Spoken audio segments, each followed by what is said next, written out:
Bismillahir- Bismillahirrahmanirrahim. Assalamualaikum warahmatullahi wabarakatuh.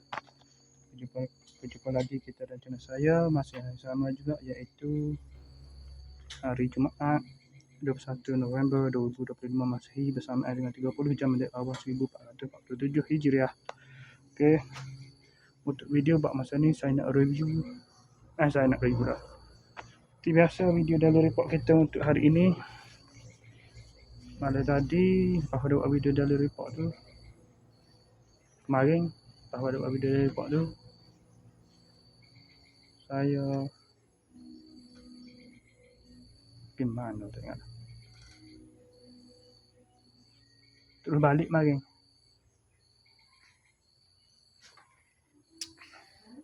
Lepas maghrib balik tu. Ada tak klik sebelum maghrib lagi, klik semai rumah maghrib. Semai rumah nak lima maghrib di rumah, isyak lima isyak pada rumah, tak balik, tak keluar dah. Sampai kon ni lah pagi. Ni baru keluar ni. Lepas tu tidur pada pukul 2.30. Ni baru keluar masa Jumaat tadi. Tidur pada pukul 1.40, bangun pada pukul 6.50 pagi, bangun mandi, semai subuh, makan sarapan, lepas tu sambung tidur balik lah, tak ada kerja apa dah. Hujan juga lah, sikit-sikit lah, tak bakana pagi ni. Dah ke tengah itu curah molek, dah ke dalam pukul 9 tu curah molek dah pukul 9 tu curah molek, cuaca baik molek dah. Sampai ke petang ni lah, dalam keadaan baik cuaca ni. Tidur tu bangun pada pukul 11.40, 12.50, 12.40. Bangun terus mandi, terus bersiap-siap pergi ke masjid ya.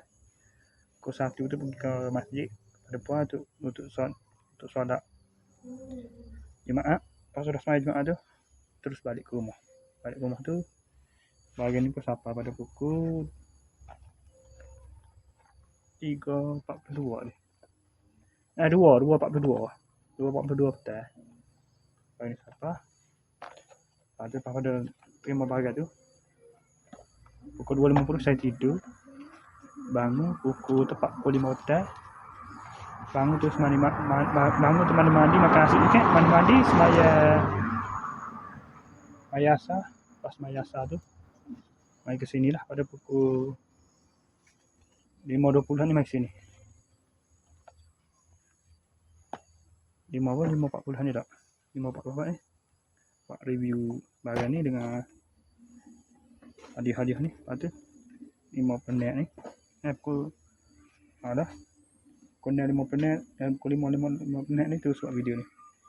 Daily report. Okey, saya sekali saja untuk sesi video daily report kita untuk hari ini. Assalamualaikum, jumpa lagi. Bye.